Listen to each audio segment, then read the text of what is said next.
A quick introduction. We now are joined by former three-star general of the United States Marine Corps and current congressman from Michigan, Jack Bergman.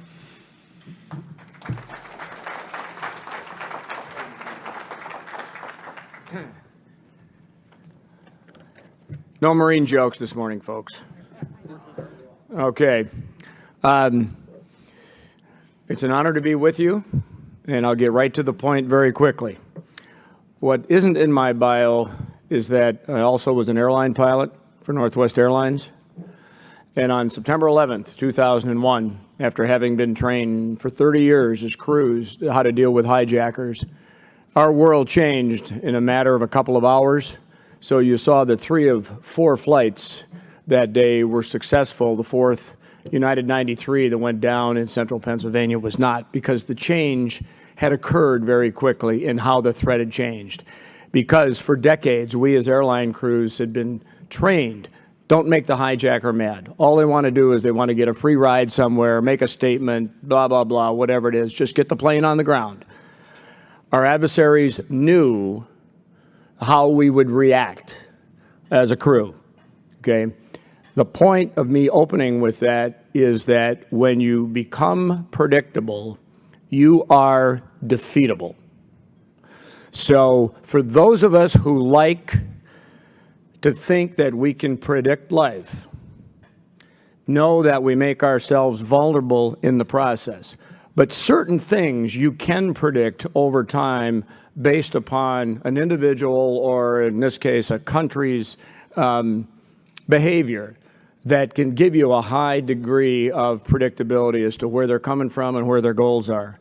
You know, much attention has been focused on Russian interference in the 2016 presidential campaign and foreign manipulation on social media, targeting American voters.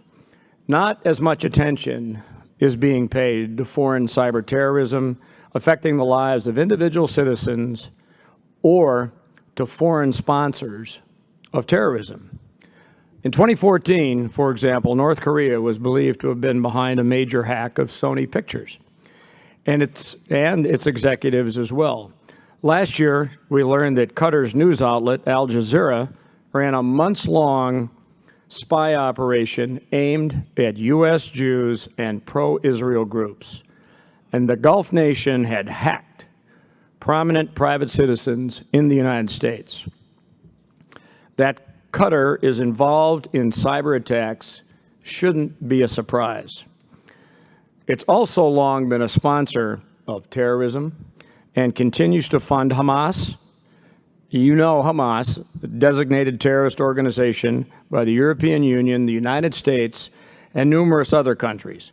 Hamas regularly praises as martyrs those killed while carrying out terrorist attacks against Israel and gives money, often provided by Qatar, to their families. It has fired rockets into Israel, infiltrated the Jewish state to kidnap soldiers, and dug underground tunnels so it could smuggle arms into Gaza, all in its efforts to destroy Israel, and all with financial backing from Qatar.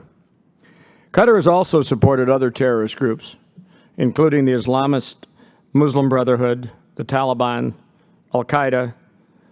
The BBC reported in April 2017, Qatar allegedly paid a ransom of as much as $1 billion to a former Al-Qaeda affiliate in Syria and to Iranian officials, security officials, as part of a deal that resulted in the release of 26 royal family members reportedly kidnapped by Iranian-backed Iraqi Shia militiamen, and of dozens of Shia fighters captured by jihadists in Syria.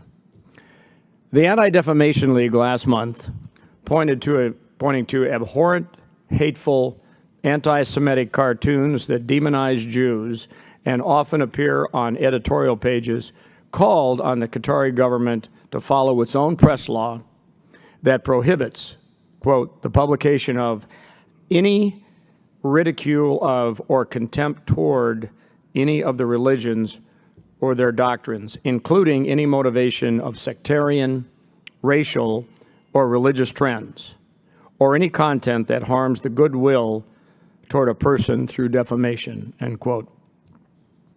In recent years, we have seen Qatar become increasingly cozy with Iran. Qatar clearly is a problematic country, but the United States has not, to this point, taken enough action. It's time to change that. All countries must be held accountable for all their actions. One way to hold Qatar accountable is the Palestinian International Terrorism Support Prevention Act of 2017, designed to prevent Hamas, the Palestinian Islamic Jihad, or any affiliate or successor from accessing its international support networks. It would require the President to report to Congress on any individuals or entities connected to foreign states that are financing Hamas and other terrorist groups.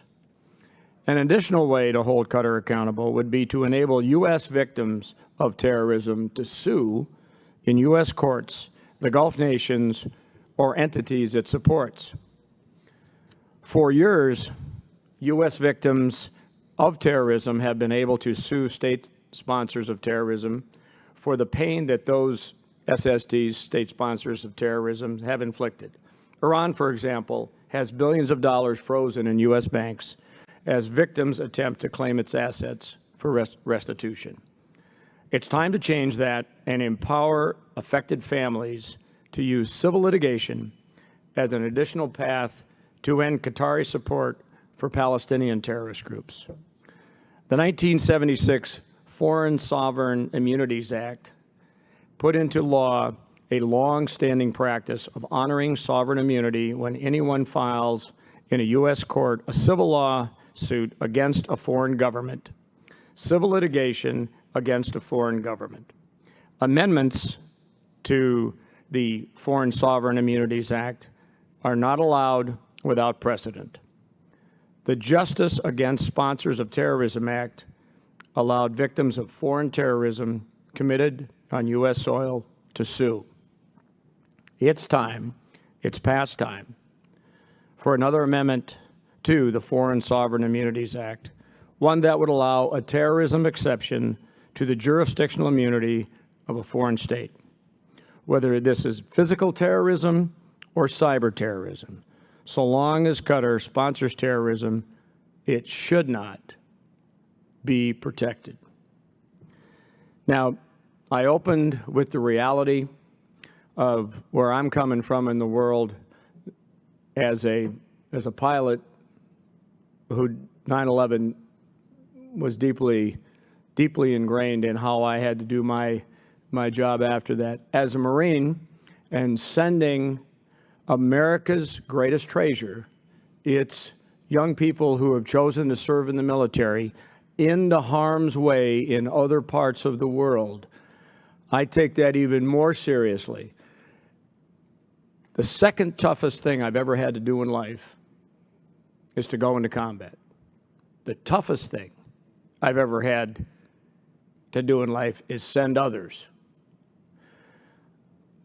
I stand with you here today to make sure that when we as the United States look at the global security issues that we have, we are not going to let our allies down, but we are also going to make sure that we work together in such a way that hate groups and people who want to destroy not only countries but civilizations they don't thrive, but they disappear. That we cannot tolerate any type of behavior like that in the world in which we live. Because I'll tell you, let me just close with a visual. What we use for good every day, the internet, our adversaries use it for evil. They recruit, they train, they do operational missions, they assess, and they replan and start the cycle again. So one of the challenges that we have in this world is how do we take something that most of us use for good and make sure that those who use it for evil you don't get that opportunity. Thank you for being here. Thank you for allowing me to speak. We are partners.